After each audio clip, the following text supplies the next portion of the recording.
जय सिया राम। नमस्कार, मैं सिद्धांत प्रोथी आप सभी संगीतकारों और कलाकारों का स्वागत करता हूं। तो आज की इस वीडियो में हम जानने वाले हैं पेट की आवाज़ क्या होती है, छाती की आवाज़ क्या होती है, गले की आवाज़ क्या होती है, नाक वाली आवाज़ क्या होती है और एक और दो टर्म और इस्तेमाल किए जाते हैं, हेड वॉइस और फॉल्सेटो।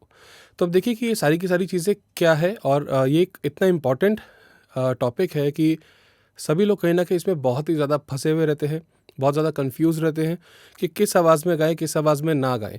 तो आइए अब इस चीज़ को थोड़ा बारीकी से समझते हैं। वीडियो थोड़ी सी लंबी ज़रूर हो सकती है, मगर ये बहुत ही सारी इन्फॉर्मेशन के साथ भरी होगी। तो शुरुआत करते हैं सबसे पहले वॉइस प्रोडक्शन से, यानी कि आवाज़ के लगाव से आवाज़ आती कैसे। मैं बहुत ही साधारण शब्दों में इसको एक्सप्लेन करूँगा ताकि इसको सभी जितने भी सीखने वाले लोग हैं उसको बारीकी से समझ पाएँ। तो यहाँ पर सबसे पहले आपको एक चीज़ समझनी होगी कि सबसे बड़ा जो रोल है वो हवा का है। हवा मतलब सांस। अब सांस के ही कम ज़्यादा होने की वजह से आवाज़ में बदलाव आते हैं। अब देखिए कि आवाज़ जो है, आवाज़ निकलने का मैकेनिज़्म हमारे शरीर में गले के पास ही है। हम जिससे बात करते हैं तो ये जो मसल्स हैं, अब गले के अंदर, अब देखिए कि गले के अंदर क्या होता है कि दो पतली पतली झिल्लियाँ होती हैं। बहुत साधारण शब्दों में बोल रहा हूँ, दो पतले पतले मसल्स हैं। जब हवा निकलती है तो वो आपस में कांपते हैं और आवाज़ पैदा होती है। आवाज़ पैदा जब होती है तो उसको हम जो भाषा बोलते हैं, जो भी शब्द बोलते हैं, उसको आकार देता है हमारा मुंह। जैसे कि जब हम मुंह बंद करके बोलते हैं तो म का साउंड रहता है, और प भी हम बिना होठों को मिलाए नहीं बोल सकते, और सारा का सारा रोल रहता है ज़बान का भी। उसी से हमारे शब्दों में जान आती है, जिसकी वजह से हम कुछ बोल पाते हैं। तो सांस लेना सबसे पहला, फिर जब सांस यहाँ से बाहर निकलती है, मसल्स जो वोकल कॉर्ड्स हैं वो वाइब्रेट करते हैं, आवाज़ पैदा होती है। उस आवाज़ को शब्द देता है हमारा मुंह, हमारे जो मूवमेंट्स हैं। अब आपने एक टर्म सुना हुआ है कि पेट से गाना, छाती से गाना। अब पेट से गाने का मतलब देखिए कि हम पेट से आवाज़ नहीं आएगी, जो गाने की आवाज़ है वो आएगी यहाँ से ही। मगर फिर भी हमारे बड़े गुणीजनों ने, उस्ताद लोगों ने ऐसा क्यों कहा है कि पेट से गाना चाहिए या छाती से गाना चाहिए, तो उनके कहने का मेन मकसद ये है कि आपको पूरी की पूरी सांस को अच्छे से भर के गाना चाहिए। उसी चीज़ को कहते हैं पेट की आवाज़ या छाती की आवाज़। मैं ये प्रैक्टिकली अभी आपको एग्जांपल्स दूंगा, बट थोड़ा सा पहले समझ लेते हैं। अब यहाँ पर देखिए कि जिस आवाज़ में हम बात करते हैं ये नेचुरली सांस के साथ भरी हुई ही आवाज़ होती है। हम सांस लेते हैं, उसके बाद बात करना शुरू करते हैं। तो अभी मैं बहुत ज़्यादा जानबूझकर बेसी आवाज़ यानी कि भारी आवाज़ बनाकर बात नहीं कर रहा हूँ, मैं कुछ ज़्यादा पतली आवाज़ बनाकर नहीं बात कर रहा हूँ। मेरी जो नेचुरल आवाज़ है मैं उसी में ही बात कर रहा हूँ। अब इसमें मुझे कुछ अलग से ज़्यादा भर के सांस लेने की ज़रूरत नहीं है जब तक मैं चिल्लाता नहीं हूँ, है ना। अब यहाँ पर एक फ़र्क ये भी देखिए कि जब आपको बहुत धीरे बोलना होता है तो आप सांस को बहुत हल्की मात्रा में निकाल रहे होते हैं। देखिए कि जैसे अगर मैं एकदम अभी बात करते करते अगर मैं इस तरीके से धीरे बात करूँगा, या अगर मैं आवाज़ बिल्कुल ही हटा दूँ, सिर्फ हवा से बात करूँ, तो भी आप देख सकते हैं कि मैं इस तरह बात कर सकता हूँ। अब ऐसे केस में, अब इस केस में सिर्फ हवा निकल रही है और जो शब्द मैं दे रहा हूँ वो होठों और ज़बान के ज़रिए मैं दे रहा हूँ। तो हवा, अब सिर्फ हवा आ रही है, वोकल कॉर्ड्स पर उतना मैं जोर ही नहीं लगा रहा कि एक आवाज़ आनी चाहिए, सिर्फ हवा निकल रही है। तो हवा का काम हुआ। अब इसके अंदर अगर मैं गले पर ध्यान दूं तो एक सिस्टम समझिए कि हवा आ रही है और गले से आवाज़ निकल रही है, हवा आ रही है, गले से आवाज़ निकल रही है। तो इसको हम ऐसे समझते हैं कि जो हवा वाली आवाज़ है उसको हम बोलेंगे हा। हा, हा वाला टोन, क्योंकि जब हम सिर्फ हवा निकालते हैं तो आपको क्या सुनाई देता है, देखिए सिर्फ आपको हा सुनाई दे रहा है ना। तो हम इसको ऐसा भी समझते हैं कि ये हा, और ये जो गले वाली आवाज़ है इसको बोलते हैं आ। आ, आ। तो हा हवा और आ मतलब गला। अभी समझने के लिए इसको अच्छे से पेट से गाते हैं, देखिए कि उसका कॉन्सेप्ट क्या है साइंटिफिक जो है, कि जब हम सांस भरते हैं हमारे लंग्स फूलते हैं। लंग्स फूलते हैं तो लंग्स के बिल्कुल नीचे यहाँ पर डायफ्राम होता है, उसके ऊपर प्रेशर पड़ता है। जब लंग्स फूलते हैं तो डायफ्राम उसको जगह बना कर देता है, जब उसके ऊपर प्रेशर पड़ता है तो डायफ्राम नीचे जाता है। मैं बहुत साधारण शब्दों में बोल रहा हूँ। सांस भरते हैं, लंग्स, फेफड़े हमारे भर जाते हैं एकदम, तो जब वो भरते हैं उनको जगह चाहिए होती है, तो वो जगह बनाता है डायफ्राम, थोड़ा सा नीचे होता है, उनको लंग्स को पूरा अच्छे से भरने का मौका देता है। जब डायफ्राम नीचे होता है तो हमारे पेट पर ऐसा लगता है कि कुछ ज़ोर पड़ रहा है, और फिर हम एकदम भरी हुई सांस में जब पूरी सांस भर लेते हैं, उसके बाद जब हम गाते हैं तो ऐसा महसूस होता है कि हम बहुत ही गहरी आवाज़ में गा रहे हैं। इसी चीज़ को बड़े उस्ताद लोगों ने, गुनीजनों ने साधारण शब्दों में कहने के लिए कहा कि पेट से गाओ। उनका कहने का तात्पर्य ये था कि अच्छे से सांस को भर कर गाओ। अब मैं यहाँ पर प्रैक्टिकली आपको ये भी बताऊंगा कि सांस को भर कर जब गाते हैं तब आवाज़ कैसी है, और सांस को जब थोड़ा दबा कर गाते हैं तो आवाज़ कैसी है। और यहाँ पर ही सारे के सारे टोन जो है वो चेंज होते हैं। यहीं पर हमारा खेल वो शुरू हो जाता है कि पेट वाली आवाज़, गले वाली आवाज़ या नाक वाली आवाज़। अब देखिए कि जब मैं बात कर रहा हूँ तो सबसे पहले हमारा नेचुरल टोन समझते हैं। मैं जब बात कर रहा हूँ तो मेरे बात करने में आपको एक बैलेंस ही सुनाई दे रहा होगा, है ना। मतलब कि मैं ज़बरदस्ती ऐसे भारी आवाज़ बनाकर बात नहीं कर रहा हूँ, और ना ही मैं इतनी पतली आवाज़ और इतने ऊंचे सुर में मैं बात कर रहा हूँ। अभी तो मुझे बनाना पड़ रहा है तो मैं ऐसा कर रहा हूँ, बट जो मेरी नेचुरल टोन आ रही है वो एकदम नेचुरली आप सुन पा रहे हैं कि मेरी आवाज़ कैसी है ना। अभी कैसे हो रहा है, मैं सांस ले रहा हूँ, भरकर सांस ले रहा हूँ। अगर मुझे लंबा बोलना है तो मैं ज़्यादा गहरी सांस लूँगा, ज़्यादा सांस लूँगा, उसके बाद मैं एक सांस में काफ़ी देर तक बोल सकता हूँ। और अगर मैं छोटे छोटे शब्द बोल रहा हूँ तो वहाँ पर भी आप देखिए कि छोटी छोटी ही हम सांस ले रहे होते हैं, है ना। कि अब ऐसा तो नहीं कि हम एक लाइन बोलते हैं कि जैसे नमस्कार, मैं सिद्धांत पृथ्वी आप सभी संगीतकारों और कलाकारों का स्वागत करता हूँ। इसके बाद मैं पूरी की पूरी लाइन आपको ऐसे बोलने वाला हूँ समझाने के लिए। अब इतना लंबा भी नहीं बोलते हम, क्योंकि हमारे बोलने का जो व्यवहारिक तरीका है वो भी ऐसा है कि हम कुछ शब्द बोलते हैं, उसके बाद थोड़ा सा बीच में ब्रेक लेते हैं, कॉमा लगता है ना, ताकि हम बात को अच्छे से समझा पाएँ। बैक टू बैक बोलते रहेंगे एक सांस में तो भी बातें समझ में नहीं आती हैं। बट जब हम गाना गाते हैं तो वहाँ पर कभी कभी एक लाइन को हमें बहुत लंबा करके गाना ही पड़ता है। एक सांस में काफ़ी सारे शब्द हो जाते हैं, तो वहाँ पर ज़रूरत पड़ती है कि आप, इसलिए कि आप छोटी सी सांस ना लें, आपको पूरी भरने की ज़रूरत पड़ती है। तो उसी चीज़ को जब हम भर कर गाते हैं उसको पेट से गाना बोलते हैं। अब देखिए फ़र्क क्या है जब मैं बात कर रहा हूँ। अब यहाँ पर एक और मुसीबत होती है कि लोगों की आवाज़ बदल जाती है। एक तो जब वो जिस आवाज़ में बात करते हैं, और उसके बाद जब वो गाना शुरू करते हैं तो गाने के हिसाब से कुछ ज़्यादा एक्स्ट्रा फील डालने के चक्कर में, ज़्यादा एक्सप्रेशंस डालने के चक्कर में, जो कि ज़रूरी भी होता है, मगर कुछ ज़्यादा ही करने के चक्कर में आवाज़ वो अपनी बदल बैठते हैं। अब वो होता क्या है, जैसे कि मैं अभी गा रहा हूँ नॉर्मल पमा गरेसा आकार में,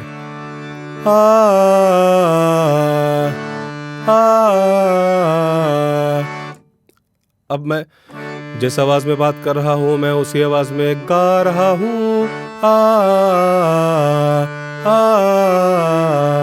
ऐसा नहीं है कि मैं जो मेरी बोलने की आवाज़ है वो इतनी भारी आवाज़ है, और मगर जब मैं गा रहा हूँ तो मैं बहुत ही अलग सी आवाज़ बनाकर गा रहा हूँ, जैसे कि या मेरी बहुत पतली आवाज़ है तो मैं अभी इतनी पतली आवाज़ में बात कर रहा हूँ, और मगर जब मैं गाता हूँ तो आवाज़ बदल लूँगा। नहीं हो सकता ना। जिस आवाज़ में बात कर रहा हूँ वही टोन में मैं गा रहा हूँ। अब यहाँ क्या हो रहा है, जब बात करता हूँ रुकना होता है, छोटी सांस लेता हूँ, गाना होता है थोड़ी बड़ी सांस ले रहा हूँ, पूरा भर रहा हूँ। अब मुंह से भी सांस ले सकते हैं, नाक से भी सांस ले सकते हैं। जब आपको मालूम है कि आपको ऐसा गाना है कि 2 मात्रा के बाद आपको तुरंत सांस लेनी है, या आपको बीच में रोक रोक कर गाना है, तो उस केस में हम मुंह से सांस लेते हैं क्योंकि जल्दी सांस भर पाते हैं। और अगर आपको बहुत आराम से गाना है और आपके पास वक्त है सांस लेने का, तो आप नाक से सांस लीजिए। आप ऐसे भी भर सकते हैं, बस फ़र्क इतना है कि मुंह से सांस लेने में आप जल्दी सांस भर पाते हैं, नाक से सांस लेने में आपको सांस भरने में थोड़ा सा वक्त लगता है। बाकी तरीके दोनों ही सही हैं। अब इस आवाज़ में मैं कुछ बदलाव करके दिखाता हूँ जिसको हम बोलते हैं गले की आवाज़। अब उसमें क्या होगा कि मैं हवा का जो थ्रो है, जो हवा का बाहर आना है, मैं उसको थोड़ा सा कम करूँगा, ठीक है। और अभी स्टार्टिंग में ऐसा हो सकता है कि बड़ा ही कन्फ्यूजन आपको हो रहा होगा, बट इस वीडियो को आराम से तसल्ली से देखिए। मैं भी तसल्ली से वीडियो बना रहा हूँ, कोई जल्दबाजी में छोटी वीडियो जानबूझ के नहीं करने वाला, तो ध्यान से सुनिए। अब अगर मैं हवा को, सांस को थोड़ा कम निकालता हूँ और कम सांस में आवाज़ का ज़्यादा इस्तेमाल करता हूँ, तो देखिए आपको एक रुखी सी आवाज़ आएगी। जब मैं बात कर रहा हूँ देखिए थोड़ा सॉफ्ट लग रहा है ना, नॉर्मल जो टोन है। अभी मैं आपको बोलने में ही बताता हूँ पहले कि अब देखिए कि हवा निकल रही है, बात कर रहा हूँ, सॉफ्ट लग रहा है। अब थोड़ी सी एक बार मैं सांस लेकर रोक देता हूँ और फिर बोलता हूँ। नमस्कार, मैं सिद्धांत पृथ्वी आप सभी संगीतकारों और कलाकारों का स्वागत करता हूँ। तो अब देखिए कि इस मेरी आवाज़ में क्या हो रहा है कि हवा थोड़ी कम है और आवाज़ थोड़ी ज़्यादा आ रही है, तो ये थोड़ा ज़्यादा हार्श आपको लग रहा होगा, है ना। अब आपको ये फ़र्क महसूस हो रहा होगा कि सांस तो ले रहा हूँ मगर सांस बाहर निकालने में कंजूसी कर रहा हूँ। वो गले वाली आवाज़ है। इस आवाज़ में अगर आप कुछ भी गाएंगे तो वो ख़राब ही लगेगा, और पहली बात तो आप ज़्यादा ऊंचा नहीं गा पाएंगे और सुनने में भी अच्छा नहीं लगता, गले पर जोर पड़ता है। जैसे कि आ आ आ, तो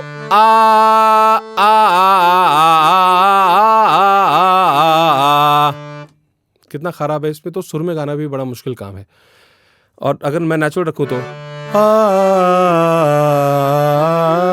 और गले वाली आवाज़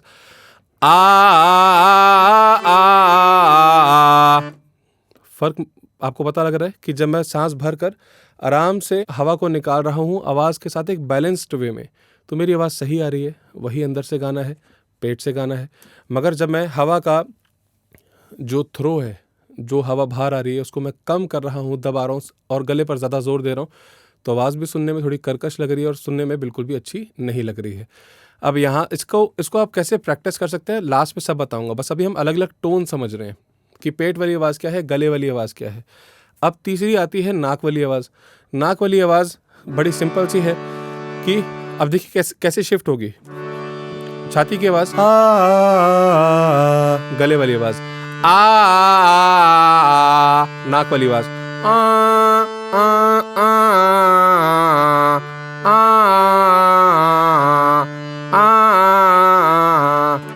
अब ऐसे केस में क्या हो रहा है कि हवा जो है वो मुंह से कम निकल रही है और नाक के ज़रिए ज़्यादा आ रही है। हवा का निकलने का अब देखिए कि अब इस चीज़ को भी थोड़ा समझिए। मैं सांस नाक बंद करके भी ले सकता हूँ, ऐसा भी हो सकता है, और मैं सांस मुंह बंद करके सिर्फ नाक से भी ले सकता हूँ, तो उसमें कोई प्रॉब्लम नहीं है। तो इसका मतलब जाहिर सी बात है कि हमारी आवाज़, अगर मैं हवा मुंह से निकाल रहा हूँ तो नेज़ल टोन नहीं आएगा। हालांकि नेचुरली हर किसी की आवाज़ में एक नेज़ल टोन बहुत कम मात्रा में होता ही है, क्योंकि हवा तो वहाँ से भी निकलेगी, क्योंकि नली तो एक ही है ना, पाइप तो एक ही है, विंड पाइप जो है। बट जब उसमें तादाद हवा की नाक के ज़रिए थोड़ी ज़्यादा आती है और आवाज़ मिलती है तो नेज़ल टोन हो जाता है। तो आ और हाँ समझ में आ रहा है? एक बार दोबारा सुनते हैं। छाती वाली आवाज़, छाती पेट वाली एक ही बात है। छाती वाली आवाज़, गले वाली आवाज़, नाक वाली आवाज़ गले की आवाज़ नाक वाली आवाज़ chest voice throat voice nasal tone समझ में आया? यहाँ से गाना क्या है, यहाँ से गाना क्या है, यहाँ से गाना क्या है। अब एक टर्म इस्तेमाल करते हैं हेड वॉइस और फॉल्सेटो। अब हेड वॉइस और फॉल्सेटो में क्या है, इसको समझने के लिए देखिए कि हमारे भारतीय शास्त्रीय संगीत में स्वरों को, जो हमारे 7 स्वर हैं सा रे गा मा पा धा नी, उसको हमारे अध्यात्म की परंपरा के हिसाब से भी जोड़ा गया और देखा गया कि किस तरह स्वरों के जो स्थान हैं, हमारे जो 7 इंद्रियां होती हैं उसके साथ वो मिलते हैं। जैसे कि सबसे नीचे इस नाभि से जो नीचे का हिस्सा है वहाँ से उत्पत्ति सा की मानी गई है, गहरा स्वर है। अकॉर्डिंग टू ये पिच के हिसाब से भी डिसाइड होता है। तो सा रे गा मा पा धा नी, जैसे जैसे स्वर ऊपर बढ़ता है, आवाज़, ये जो आवाज़ का जो पिच है, जो सुर है वो ऊपर जाता है, गले का जो टोन है वो भी शिफ्ट होता हुआ महसूस होता है। अब जैसे जैसे हम ऊपर के स्वरों पे जाएंगे तो क्या होता है, आपने हमेशा एक चीज़ नोटिस करी होगी कि एकदम बहुत ही भारी आवाज़ होगी।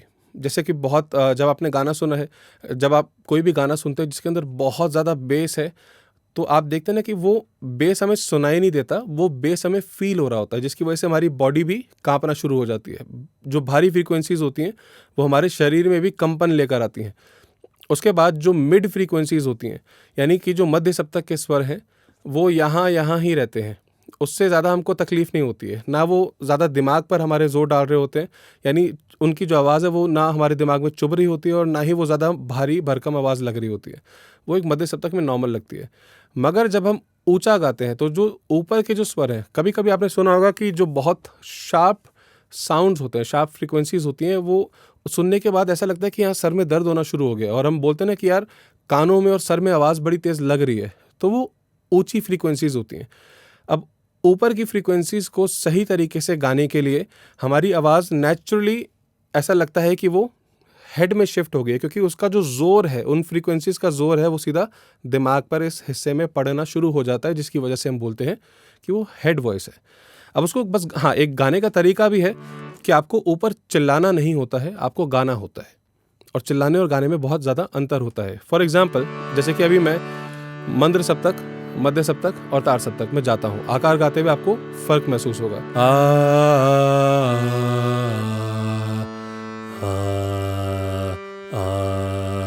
नीचे हूँ तो एक भारी सी आवाज़, एक वाइब्रेशन फील होती है।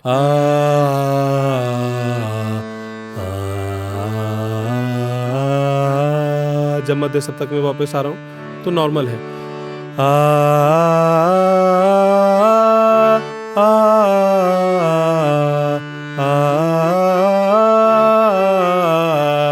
बट जैसे जैसे ऊपर जाऊंगा मेरी आवाज़ पतली होगी, वो स्वर ऐसा लगेगा कि अब यहाँ पर इतना जोर नहीं पड़ रहा है, वो उसकी जो साउंड है, उसकी जो फ्रीक्वेंसी है, वो यहाँ ज़्यादा असर करती है अगर सही तरीके से गाते हैं तो।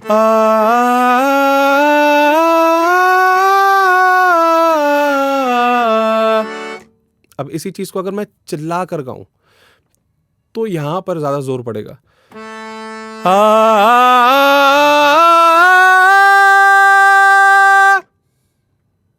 तो इसको हम हेड वॉइस नहीं बोलेंगे। जब हम इतना खुलकर गाएंगे तो इसका मतलब ये हेड वॉइस नहीं है। वॉइस में नेचुरली कंप्रेशन लग जाता है जब आप सीधा मुंह रखकर गाते हैं और दूसरा आप आराम से गा रहे होते हैं, चिल्ला नहीं रहे होते, तो वो हेड वॉइस फील होती है। बहुत सिंपल सा कॉन्सेप्ट है। अगर एक बार में नहीं समझ में आता है, ये वीडियो रिकॉर्डेड है, आपके पास लाइफ टाइम अवेलेबल है, जब तक यूट्यूब है तब तक ये वीडियो आपके पास रहेगी। आप इसको आगे पीछे करके कई दफ़ा सुन सकते हैं। अब आपको समझ में आया होगा अच्छे से कि पेट वाली आवाज़ क्या है, छाती वाली आवाज़ एक ही है, गले वाली आवाज़ क्या है, नाक वाली आवाज़ क्या है, हेड वॉइस क्या है। अब सर की आवाज़ बोलने में मुझे बड़ा अजीब लग रहा, तो हेड वॉइस ही बोल देता हूँ, जो कि नाम भी है उसका, कि हेड वॉइस क्या है। अब यहाँ पर हम बात करते हैं फॉल्सेटो की। तो हेड वॉइस और फॉल्सेटो में बहुत ही कम डिफरेंस होता है। कई लोग इसको एक जैसा ही मानते हैं, बट इसमें बहुत जो माइनर सा डिफरेंस है वो क्या है कि हवा ज़्यादा होती है, आवाज़ थोड़ी कम होती है। फ़र्क देखिए।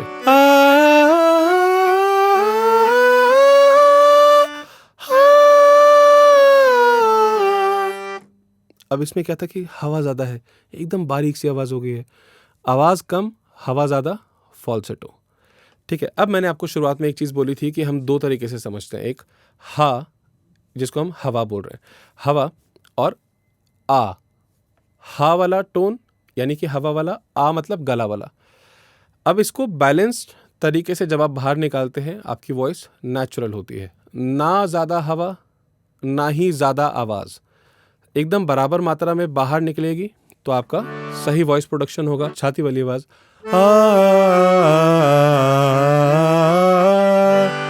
गले की आवाज़,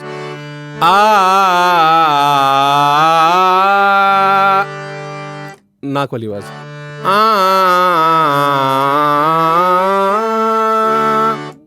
हेड वॉइस,